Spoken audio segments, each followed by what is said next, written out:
Voz Deportiva, verdad, pasión y fútbol. Tú escuchas Voz Deportiva. Hola, hola, ¿qué tal? ¿Cómo está toda la gente de Voz Deportiva? Todos nuestros auditores que ya están conectados junto a nosotros por la 92.5 Radio Bonita FM y también por la señal online bonitafm.cl. Se viene ya el último partido de O'Higgins frente a Palestino en esta primera rueda y para eso estamos aquí para comentarlo, para desmenuzarlo esta previa de semana junto a Gabriel Aros Mansor. ¿Qué tal, don Gabriel? ¿Cómo le va? ¿Cómo dice que le va? ¿Cómo está? Todo bien aquí. Nicolás, ¿todo bien? Sí, sí. Bastante frío, Gabriel. ¿Cómo ha estado la jornada? Sí, ha estado un poco aterida la jornada, pero uno tiene que abrigarse, tiene que preocuparse, tiene que recurrir a estas pieles que llaman. ¿Cuántas pieles tiene? Tiene una, dos, tres. ¿eh? La primera piel. ¿Cómo se llama? Algo así le llaman, primera piel, segunda piel. Claro. Primera etapa, no, ese. No. Creo que se refiere a otra cosa y... Claro. El guatero por ahí hoy hay el mejor guatero que he conocido yo es uno con uña. ¿Con uña? Con uña, ese es el mejor guaterista. Mira, lo voy a buscar por ahí si lo encuentro. Oiga, don Gabriel, bueno, usted estuvo presente ahí en el encuentro más reciente, en este caso O'Higgins, el día lunes, frente a Everton, en el Teniente. ¿Cómo quedó después de ese partido? ¿Usted quedó más tranquilo? No. ¿Todo lo contrario? ¿Está disconforme? ¿Cómo lo proyecta? Quedé con un dejo de preocupación. ¿Sí? Un dejo de preocupación porque pensé que, por ejemplo, el revés que tuvo O'Higgins con Huachipato, dije, fue un accidente el partido. Que la maldición del indio dura una pura fecha. Sin embargo, por lo menos aquí en Rancagua se nos da, ¿verdad? Fue como permanente el tema, porque solamente registramos un solo triunfo, ¿verdad? Sí. Terminando ya la primera rueda, porque aquí en Rancagua para O'Higgins ya terminó la primera rueda, sí, y solamente registra un solo triunfo. Y esto, como lo dijimos ayer en el programa junto a Tito Garrido, ¿verdad? Y junto a Diego Olea. Obviamente está enmarcado en una tónica que ha sido O'Higgins durante todo este último tiempo, ¿no es cierto? Como ha sido la irregularidad que ha tenido, ¿no es cierto? Lo ha tenido con distintos técnicos. No hay un técnico que diga que tuvo quizás un campeonato parejo. Quizás lo más parejo que tuvo O'Higgins fue en la segunda rueda con Dalcio y Giovanoli, y que le permitió, ¿verdad?, ser en aquel entonces el mejor equipo de la segunda rueda.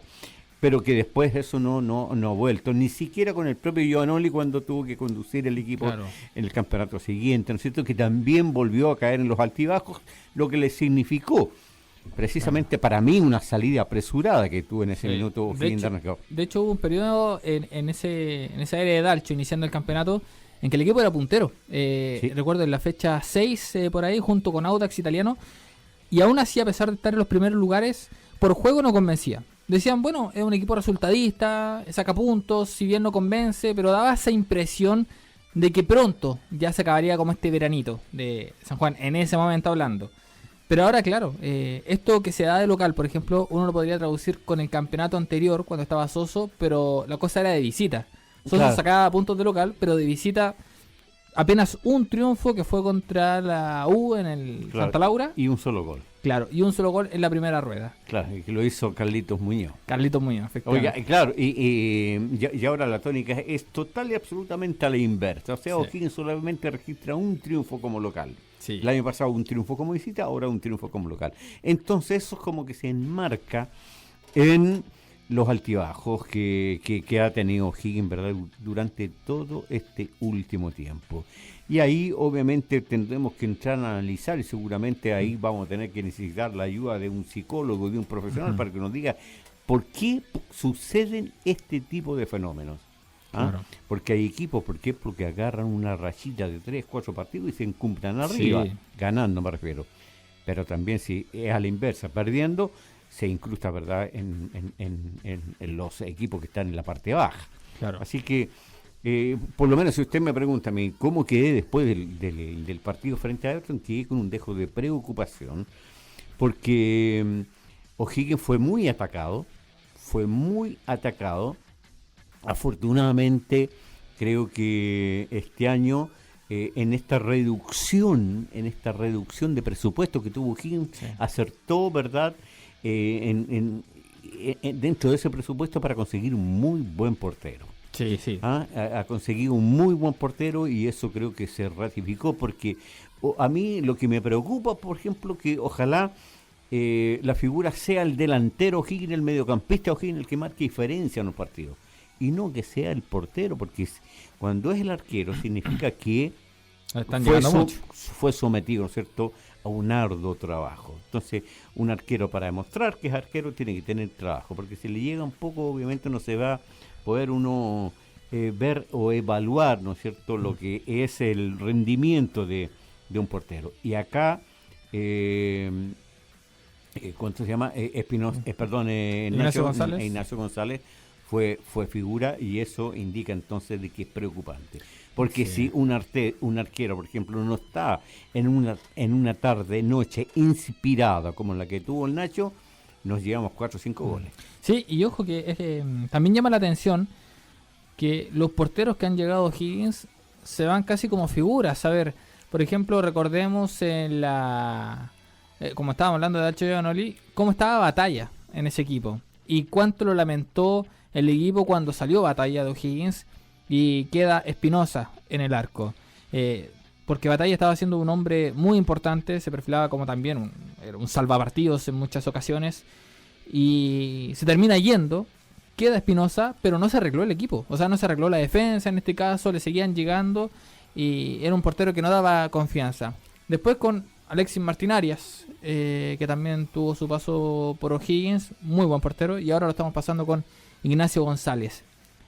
Eso es preocupante y desde hace mucho que no se ve quizás de hecho el goleador es un volante ofensivo, sí. No es un delantero en este caso. Claro. Pero fíjate que estás dando en el clavo con algo muy interesante. Aquí se critica mucho, por ejemplo, y quizás a veces uno tiene que admitir que con razón con las contrataciones que dicen, no, aquí hay una oficina técnica y la oficina técnica no ha dado, ¿no es cierto?, el martillo con el clavo. Pero si uno se fija y con esa referencia que tú nos das, en cuanto a los porteros, sí. O sea, estamos hablando de 3 porteros de categoría, que uno para mí, si sigue en este nivel, tendría que tener una oportunidad, ¿no es cierto?, en los 11 de base. Sí. Tendría que tener una oportunidad. Porque el otro, ¿verdad?, Martín Arias está jugando en el fútbol argentino. Así es. Y el otro está, ¿no es cierto?, siendo figura importante en un equipo que incluso está participando a nivel de Copa Libertadores, como es, ¿no es cierto?, el portero Batalla. Así es. Bueno, entonces, que eso quiere indica de que no siempre no se acierta con las contrataciones. Claro. A uno igual le gustaría que estas contrataciones al menos le apuntaran más en delantera. Claro, siempre es bueno contar con garantía en el arco. Muchos se habla de que los equipos comienzan armándose de atrás para adelante, pero a veces nos quedamos muy atrás y adelante no hay mucho trabajo. Y sobre todo, Gabriel, porque luego de este resultado y de la campaña de O'Higgins de local y en líneas generales también, que no ha logrado convencer mucho, se lanzan gran parte de los dardos hacia el técnico, hacia el director Pablo de Munner, y claro, quizás para muchos lo más fácil sea su salida. Por mi parte creo que no debería ser así, se debe mantener, pero ¿dónde estarían en este caso los responsables de ver este equipo que todavía no logra despertar y deambula ahí en la medianía de la tabla? Claro, bueno, O'Higgins no tiene que caer en primer lugar, ¿no es cierto?, en este tema de tener soluciones populistas. Uh-huh. Porque, si bien es cierto, creo que no están los argumentos. Usted me puede dar un argumento futbolístico, otra cosa, pero los argumentos numéricos, uh-huh, para, por ejemplo, pedirle la salida a Pablo Munner. No hay argumentos. No hay, porque ¿cuántos partidos seguidos ha perdido Pablo Munner? Creo que han sido 2 nomás. Uh-huh. Ha llegado hasta perder 2 partidos seguidos. Sí. Lo demás no se ha sido empates, triunfo. Entonces, ya cuando se llega a una seguida de 3 partidos y ya le dan un cuarto, ¿no es cierto?, como última alternativa, ya por lo menos ahí uno puede decir ya.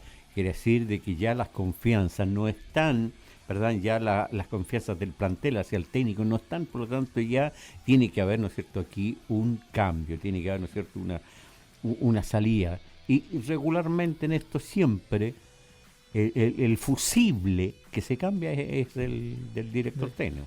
O en algunos casos es el propio director técnico quien toma la decisión. Por ejemplo, en el caso de Nicolás Núñez en Magallanes, que desistió ya de su dirección técnica en Magallanes, fue a Europa, en este caso a seguir sus estudios como director técnico, y en la banca de Magallanes quedó un ex O'Higgins como Braulio Leal, en el interinato en este caso.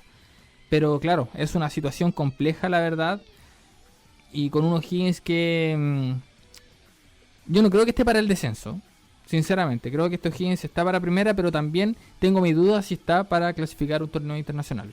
No sé cómo lo ve ahí. Es que es muy corta, claro, la línea que hay entre salvarse del descenso y clasificar un torneo internacional. Primero, porque en nuestro país tenemos una competencia, yo creo que está diseñada, ¿no es cierto?, para favorecer a cierto grupo económico. Uh-huh. Así como es el país, también es a nivel del fútbol. Porque aquí hay 3 equipos, ¿no es cierto?, que prácticamente se llevan la torta. Se llevan la torta, la mejor parte de la torta. Porque en muchos países las competencias son mínimo con 20 clubes. Uh-huh. ¿Y aquí cuántos son? 16. Entonces, claro, porque la plata que va a generar el fútbol se la van a repartir, por ejemplo, por lo menos la plata de primera, entre 16 equipos de primera. Claro. Si existieran 4 más, ¿no es cierto?, para hacer una competencia de 20, que sería lo normal, porque antiguamente en Chile se hacían competencias de 20 hasta 18 clubes participantes. Si usted revisa la historia del fútbol chileno, se va a dar cuenta de aquello. Y después esta se redujo, ¿verdad?, a 16 como ha sido actualmente. Lo que para mí yo creo que no basta, uh-huh, porque para hacer competencias durante todo un año, porque uno tiene que fijarse y hay que hacer competencias para todo el año. Y como se está haciendo ahora con 16, tienen que venir lo que va a venir ahora, por ejemplo, que casi va a haber un mes sin fútbol, uh-huh, de primera. Claro. ¿Ah? Con suerte Copa Chile, pero hay unos que no están. Claro, pero antes la Copa Chile se hacía los días miércoles. Uh-huh. ¿Me entiende? Porque se le da prioridad, ¿verdad?, al campeonato. Entonces, ahora no, al tener menos clubes y para durar todo el año, tienen que hacer estos parates, como dicen algunos, claro, o estos parados, para poder, ¿no es cierto?, llegar con una competencia a noviembre, después con algunas liguillas a diciembre, uh-huh, así por lo menos tener, porque también existe lo otro, estimado amigo, que hay que tenerle una parrilla programática a aquel que está pagando el fútbol a través de la televisión.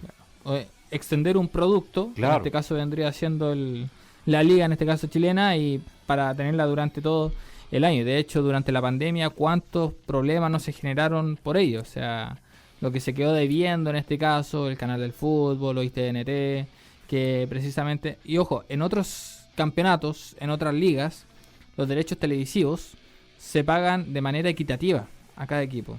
Claro. Acá no es así la cosa. Y bueno, también en otros países, por ejemplo. Bueno, en el caso de Argentina, estábamos hablando solo de la cantidad de equipos, que son 16. En Argentina, en la Superliga, 30 equipos. Claro. Eso ya me parece aberrante. Sí, no, exagerado. O sea, sí, está bien, ¿no es cierto?, que tenga 16 como mínimo. Sí. O sea, no, hasta se podría pretender un máximo de 28 o 30, es mucho. No, mucho. O en otra liga, la brasileña, por ejemplo, donde descienden 4 equipos. O sea, ahí, en esa liga, muy particular, porque de la totalidad de equipos que hay, que me parece que son 20 aproximadamente, hay 3 que quedan sin competir en nada.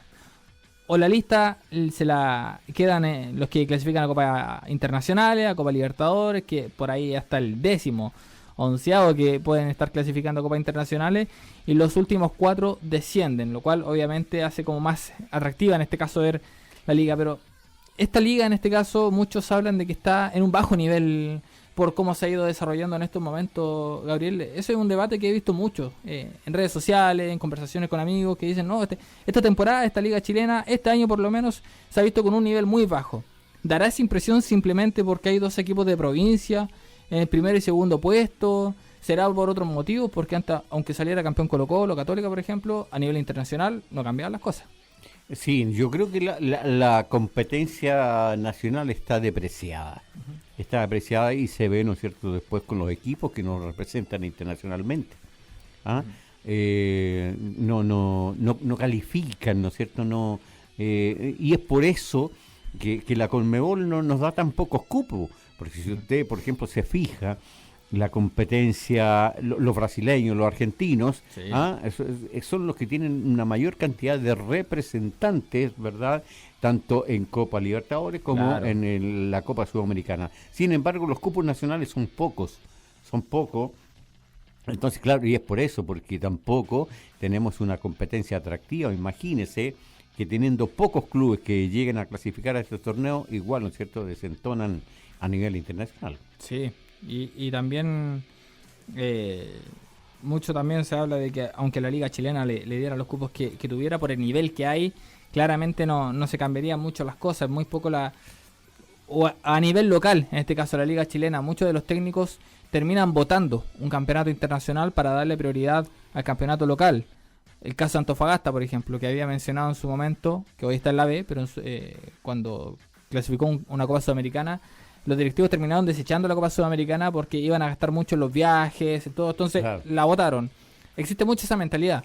En la Argentina, por ejemplo, en Brasil, la prioridad está en un campeonato internacional. Claro. Y acá en Chile, mientras no se cambie esa mentalidad, no se cambie ese chip, sigue siendo igual. Es más, en el caso de O'Higgins, de llegar a clasificar un torneo internacional, imagino que incluso podría hasta llegar a ser un dolor de cabeza más para una directiva que tendría que, en vista de clasificar, reforzar el equipo, poner más lucas y tomar un riesgo en este caso.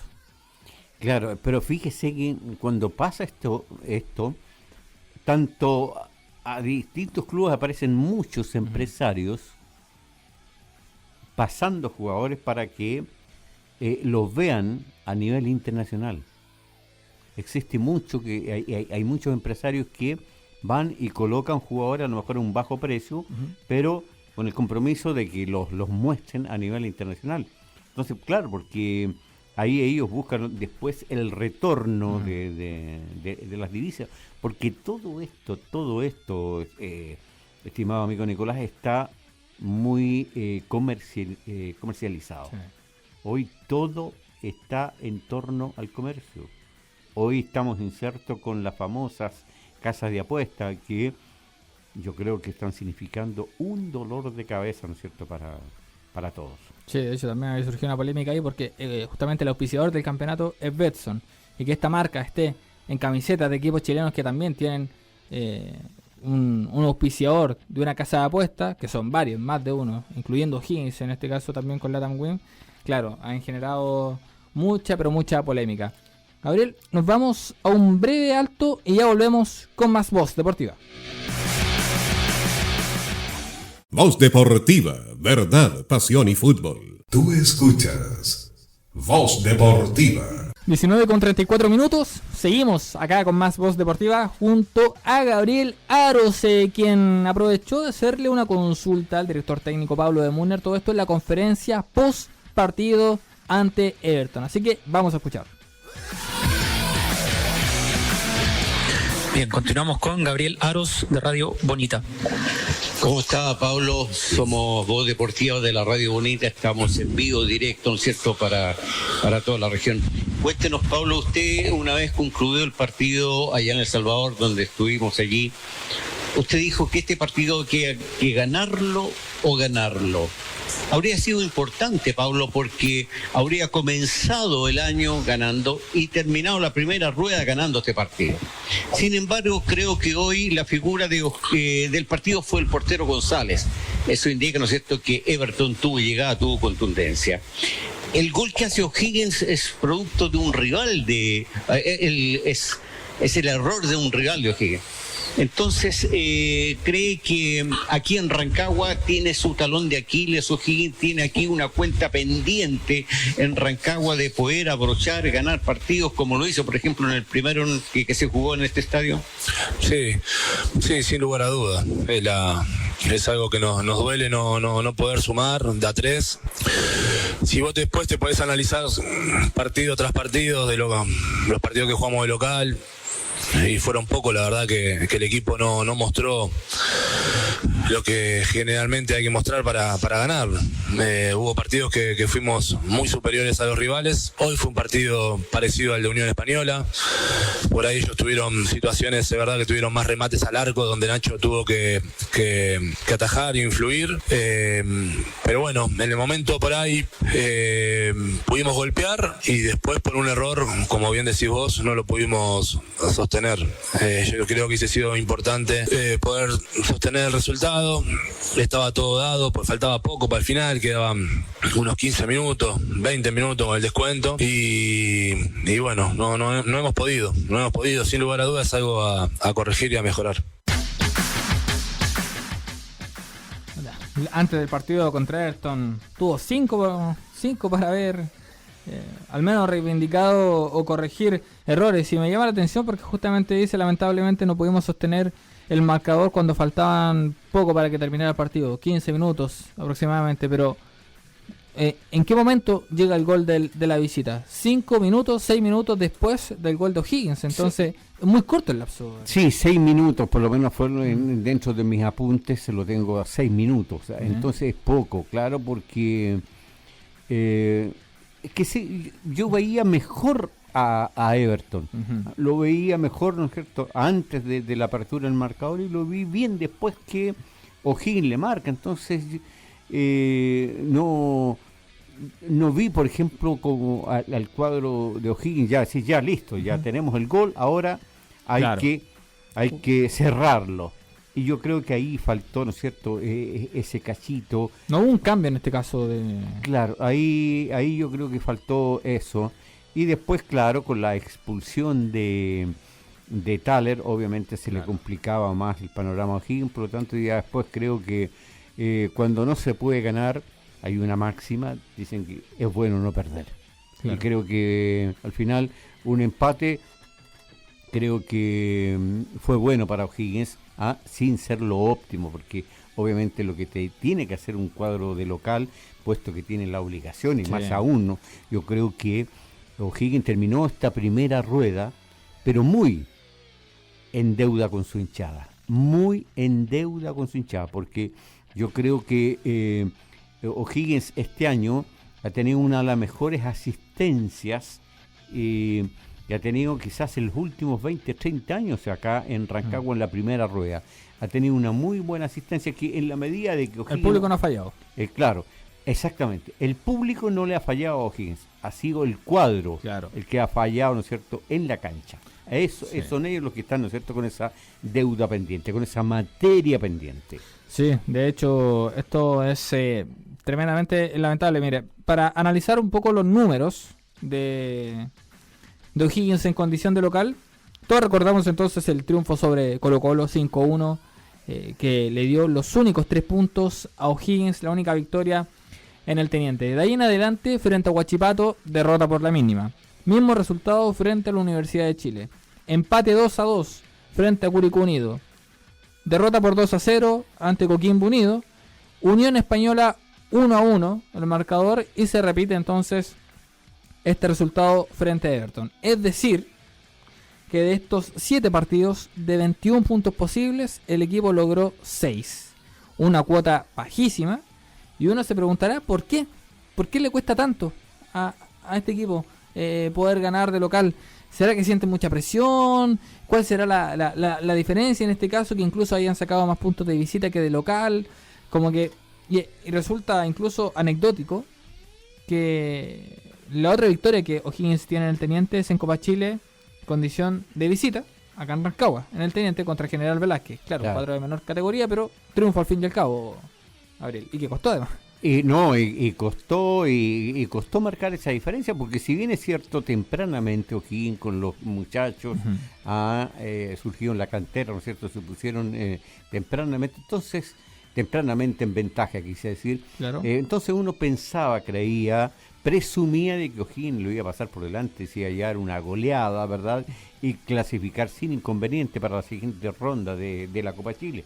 Sin embargo, O'Higgins como que, no sé si empezó a mirar a menos al rival, comenzaron a hacer jueguitos excéntricos que estaban de más, y al final, ¿no es cierto?, esto terminó agrandando un poco al rival, y de cara al segundo tiempo pudo descontar, producto de una tole-tole ahí en el área, y que terminó prácticamente atrincherando a O'Higgins en su propia zona.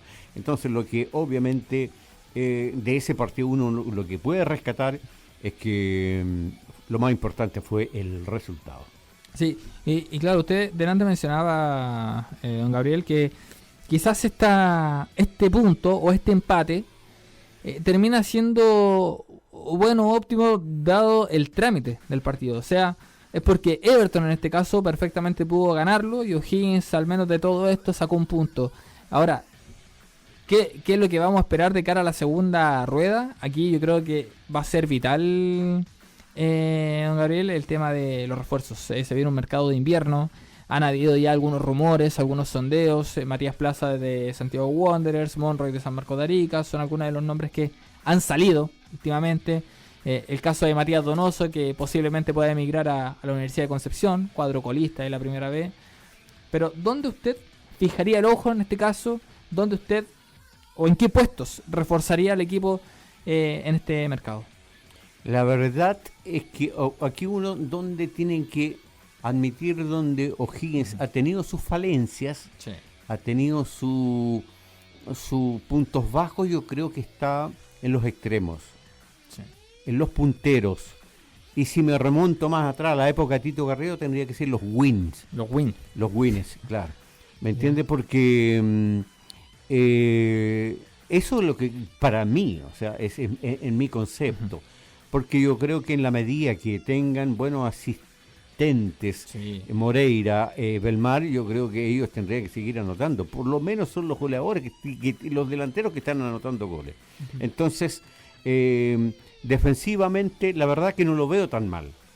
No lo veo tan mal. En mediocampo creo que ahí, estando todos bien, tenemos materia. Ahora, materia prima. Ahora, el caso, por ejemplo, de los nombres que usted me da, estimado amigo, no sé. Pueden ser contrataciones. Claro.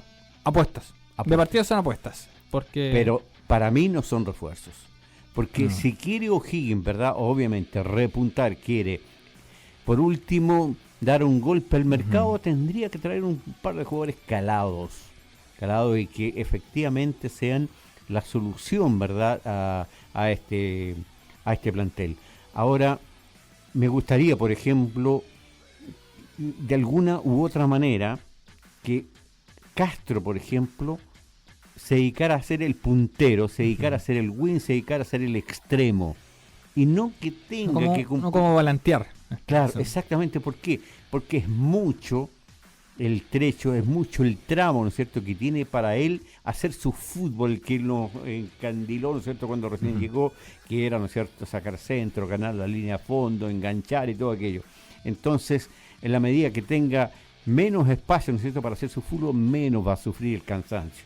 Claro. Y creo que por ahí, ¿no es cierto?, estarían las soluciones de cara al segundo semestre.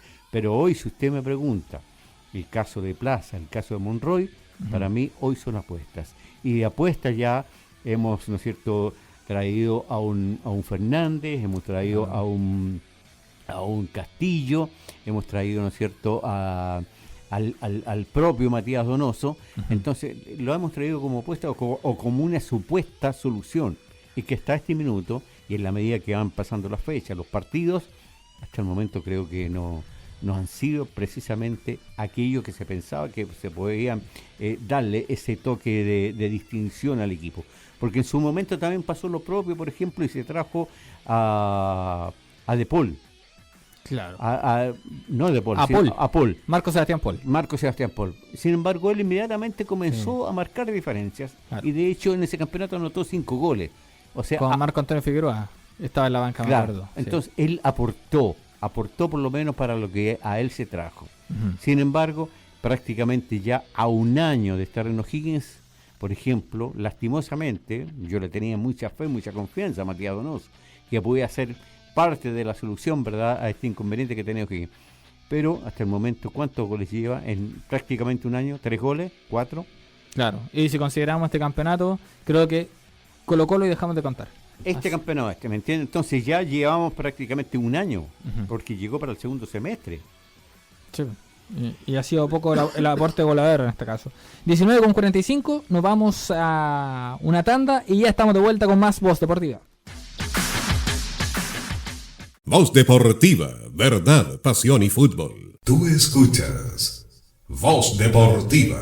Continuamos con más Voz Deportiva y con justamente don Gabriel estábamos hablando de refuerzos, de incorporación en lo que se viene en el mercado de pases y ahora se nos sumó otro refuerzo para este programa el día de hoy, eso sí, el día de hoy. Quiero dejarlo bien claro. ¿Cómo le va, Titán? Diego Lea. Todo bien, me siento increíble y ahora mucho mejor de estar acá en el estudio junto a mis grandes compañeros. Paso también a saludar a Gabigol, acá que está con nosotros. Gabigol, sí. Ni Batistuta tuvo ese. Acá Gabriel, somos de la usanza y por cariño del mote, del apodo. Ya, del mote. Somos bien de apodo. Acá tenemos al genio. Frotamos la lamparita y aparece el genio. Mire. Me nombra el Titán a mí. Así que ayer escuché al Tigre Gabigol, también. creo que le viene muy bien. No, yo creo que son demasiado generosos, digamos. Así que les agradezco, pero creo no merecer el mote, ¿no es cierto?, que ustedes me están adjudicando. Ayer se sumó el Tigre Martínez. El Tigre Martínez, ¿verdad? Pues Tigre Martínez. Mira, qué bueno. Diego, estábamos en esta conversación junto a Gabigol sobre los refuerzos, las incorporaciones de O'Higgins y dónde tendría que poner el ojo. Gabriel mencionó el tema de los extremos. Sacar en este caso a Facundo Castro de la posición en la que está y dejarlo como un fijo extremo, como tal. ¿Dónde tú situarías en este caso la preocupación en vista de que se viene ya un mercado? Claro, lo conversamos también ayer junto a Gabriel y coincido también y esto también viene con las palabras de Müller a principio de temporada, con lo que él pidió, y que pidió precisamente extremos. Y también creo que esto se argumenta sólidamente con el pasar actual que tiene el equipo de O'Higgins, que es que tiene poco gol. Y claro, se crea chances, eso también está en la estadística, pero no le cuesta mucho concretar. Por lo tanto, que creo que quizás esa área, aunque suene de repente disyuntivo, porque O'Higgins tiene 4 delanteros en este momento, nominalmente. Por lo tanto, claro, cuando uno dice, no, yo creo que debería venir alguien más en ataque, muchos quizás también dirán, oye, pero si tenemos un montón de jugadores acá, claro, tenemos un montón de jugadores, pero ninguno logra marcar esa diferencia necesaria que necesita O'Higgins. Claro, porque a veces uno dice, no hay que tener frazadas cortas, porque o se tapa ¿no es cierto?, se tapa el pecho y le quedan los pies al aire, o si se tapa los pies le queda el pecho. Entonces, ¿por qué digo esto? Porque hoy O'Higgins, por ejemplo, tiene, creo que 4 centros delanteros. Así es. Tiene nominalmente 4 centros delanteros, y para que los centros delanteros hagan goles, tienen que tener buenos asistentes. Claro. Buenos... antes existía mucho y dependía mucho de lo que hiciera el mediocampista de enganche, el 10 clásico. Entonces como que se dependía mucho para que esos delanteros fueran goleadores. De hecho, O'Higgins aquí, por ejemplo, tuvo delanteros que hicieron muchos goles. Me recuerdo Malcolm Moyano, me recuerdo Diego el Bototo y Yescas, pero tenían un gran asistente como era el Pestaña Díaz. ¿Me entiendes? Por ejemplo, el Tunga González hizo muchos goles en O'Higgins, tuvo un gran asistente como Roque Alfaro. ¿Me entiendes? Entonces, eso creo que lo que está hoy faltando porque los delanteros para que hagan goles, ni hablar, por ejemplo, la cantidad de goles que hizo Gustavo de Luca, teniendo buenos asistentes, tenía un Memo Carreño por derecha, ¿no es cierto?, tenía un Roque Alfaro, entonces tenía buenos entrealas, como también se llama. Entonces que dejaban, ¿no es cierto?, a tiro y en posición de goles a los delanteros. Entonces eso es lo que está faltando, porque O'Higgins, por ejemplo, hacía tiempo que no tenía un centro delantero nacional de las características, por ejemplo, como las que tiene Moreira. Es un jugador alto, espigado, tiene buen rechazo, jerarquía. Cuando uno dice tiene buen rechazo, algunos piensan que estábamos hablando como defensa. No, tener buen rechazo quiere decir que tiene buen juego aéreo y tiene buen golpe de cabeza. Entonces, eso creo que lo tiene O'Higgins. Pero para que se luzca un jugador como él, tiene que tener, ¿no es cierto?, alguien que le entregue esa posibilidad para que llegue al gol. Sí. De hecho, ¿cuánto ha sido el desfile de delanteros que ha pasado por O'Higgins últimamente? Y de ninguno uno recuerda quizás un paso destacado. ¿Cuánto se esperó, por ejemplo, el caso de Gotti, que logró una cifra muy poca en cuanto a cantidad de goles, y así podemos seguir? Y claro, en cuanto a asistidores, muy poco. De hecho, los goleadores de O'Higgins terminan siendo casi siempre mediocampistas, claro, o los extremos, en este caso Facundo Castro, a veces, o Pedro Pablo Hernández en el campeonato anterior. Ahora lo está haciendo Matías Marín. Entonces, ¿qué está pasando adelante? ¿Falla de los delanteros? O como dice usted, Gabriel, no hay asistidores en este caso de calidad, Diego.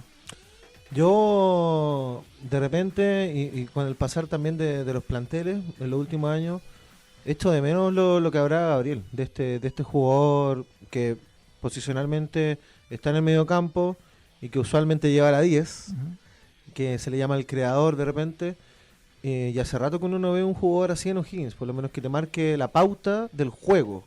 Acá lo que vemos es más bien buscar la creación de juego a través de la asociación de los jugadores del medio campo, que se van complementando entre ellos, pero no hay ninguno que lleve la batuta en términos del manejo del juego. Y poniéndolo también viéndolo en otro equipo, por ejemplo en Huachipato, cuando uno ve a Altamirano, uno ve ese tipo de jugador que está en el medio campo y que él manda y él mueve los hilos del equipo al final. Él va viendo los tiempos, él asiste, él también tiene llegada al área rival, y yo creo que un jugador así quizás le vendría muy bien a O'Higgins, porque acá no... Bueno, también por el tipo de jugadores que tenemos también estamos jugando de cierta manera.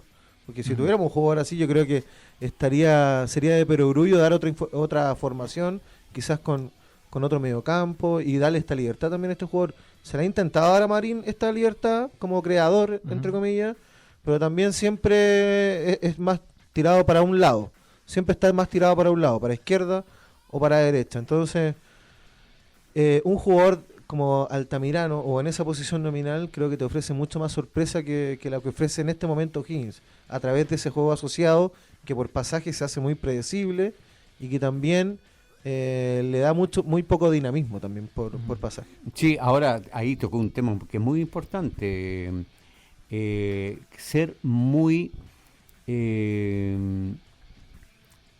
lo dijo en el concepto de que O'Higgins en este aspecto, depender de un jugador se puede ser muy predecible. Claro. Muy predecible. Y creo que pasó, por ejemplo, en el partido anterior que jugó O'Higgins acá en Rancagua con Marín, por ejemplo, cuando se jugó con la Unión Española, se encargaron precisamente de quién era el que transportaba, conducía, el que llevaba el fútbol, y anularon a Marín y prácticamente O'Higgins se diluyó de acuerdo a lo que habían sido las presentaciones anteriores. Entonces, ahí es cuando creo que caemos en aquello de ser muy predecible y ya el rival como que nos toma el pulso. En su minuto lo hacían por el sector, en el sector derecho o el sector izquierdo. Así, no, sube mucho por aquí, entonces aquí le vamos a poner un tapón y lo vamos a cargar por ahí. Cuando suba nosotros vamos a atacar por esas horas. Entonces ahí yo creo que tenemos que hacernos de tal manera de no caer en eso. Claro, y pasó también en el campeonato pasado que, ¿se acuerdan que se hablaba de la tucu-dependencia? De que también claro, era como que si estaba Pedro Pablo Hernández era un equipo y si no, había otro funcionamiento. En este caso creo que nominalmente no hay ningún jugador que sea como imprescindible o que marque mucho la diferencia. Pero sí lo que apunta Gabriel, creo que ha sido la tónica de este equipo, en donde... En un principio fue Larralde, ¿se acuerdan que nos cortaban a Larralde? El cerebro del medio campo. Y O'Higgins no existía, lo hizo Huachipato y así ganó el partido. Entonces, estamos dependiendo mucho de genialidades. Y esas genialidades, como tales, no se dan cada minuto, sino que se dan 1 o 2 veces por partido. Ahora, también recuerdo, por ejemplo, justamente hablando del tema de los asistidores, cuando se le criticaba a la Rondo de su baja cuota goleadora. Y en una conferencia, justamente, él hizo la comparación con Católica. ¿Por qué San Pedro llevaba tantos goles en este caso? Y decía, bueno, San Pedro, tú ves que recibe 3, 4, 5 balones de cara al arco por partido. ¿Cuántos recibo yo? Una, con suerte. Y claro, hacía esa comparación porque si vamos a enfocar en este caso, o vamos a hacer la crítica contra los delanteros por su baja cuota goleadora, entonces hay que también analizar cuántas veces reciben estos delanteros un balón de cara al arco y cuántas veces tienen que ser ellos los que tienen que bajar, los que tienen que irse hasta el medio campo prácticamente para recuperar un balón. Así que, bueno, de esta manera entonces ya estamos finalizando. Oye, ¿qué hora es? Sí, se nos pasó rapidito la hora. Son como las 10 de la noche. 10 de la noche, 20, oye, pero qué rápido se nos pasó la hora. Sí, que se pasa bien. Sí, cuando se pasa bien. No, y muy bien atendido. Aquí con catering incluido, creo que... Se ha portado muy bien acá la gente. No, ahí le voy a enviar un saludo a Gerson, porque él se queja mucho de que le salimos muy caro. Y no sé. El plantel, en este caso, claro. No, a nosotros, al contrario de O'Higgins, acá se aumentó el presupuesto. ¿Sí? Sí, no hubo recorte, se aumentó. No, pero bien. Nico, antes de sí, irnos, por favor. quiero mandarle un gran saludo a mi madre, Alejandra Marchán, que como ya lo saben todos, es fiel auditora, nos está escuchando ahí en la Rancagua Sur. Sí, saludos entonces. En la Rancagua Sur. Sí, usted la conoce, trabajó con usted, me contó cuando hizo la práctica en O'Higgins. Alejandra Marchán. Mire. Bueno. Angélica Alejandra. Ya, un saludo para ella entonces. Sí, me contó que, de hecho, estaba muy contenta que don Gabriel recalara acá en Voz Deportiva. A todos nos puso contentos. Y otro que está haciendo la práctica y que va a llegar justamente a Unión La Calera, presentó su nuevo técnico, Martín Cicotelo. O Chicotelo. ¿De dónde sacan estos técnicos, Calera? Son un invento, en verdad, pero... Mira, hay una fábrica de... Oiga, dicen que hay un buscador que se llama Google. Debe ser su agente, en este caso, encargado. Oiga, pero ¿qué es lo que dice Google? Bueno, en este caso, técnico argentino de 42 años, tendrá su primera experiencia al mando de un primer equipo. Fue ayudante técnico en este caso de diversos equipos argentinos y a cargo de las divisiones menores. Mira, aquí ni siquiera salen los equipos en los que estuvo. Fue ayudante también de Fran Kudelka, con quien compartió ahí la banca técnica en la Universidad de Chile en 2018. Darío. Claro. Y bueno, va a tener su debut. Kudelka estuvo en ¿qué equipo argentino? Bueno, ahora estuvo en Talleres de Córdoba, en Newell's Old Boys de Rosario, y últimamente estaba estuvo en Huracán, y estuvo por ahí, no sé si... No, pero tuvo, importante espacio últimamente. Ahora está en Lanús. En Lanús. Yo pensé que iba a salir en el currículum que había trabajado con Bielsa, porque con eso ya es una estampa. Ya, aquí lo tengo hasta la selección. Contratado al tiro. Amigo de Bielsa, vecino de Bielsa, a la selección. Ya, perfecto. Muchas gracias también a todos nuestros auditores que nos estuvieron acompañando el día de hoy. Y recuerde, desde mañana a las 19 horas, conectado nuevamente con Voz Deportiva. Chau, chau. Voz Deportiva, verdad, pasión y fútbol. Tú escuchas Voz Deportiva.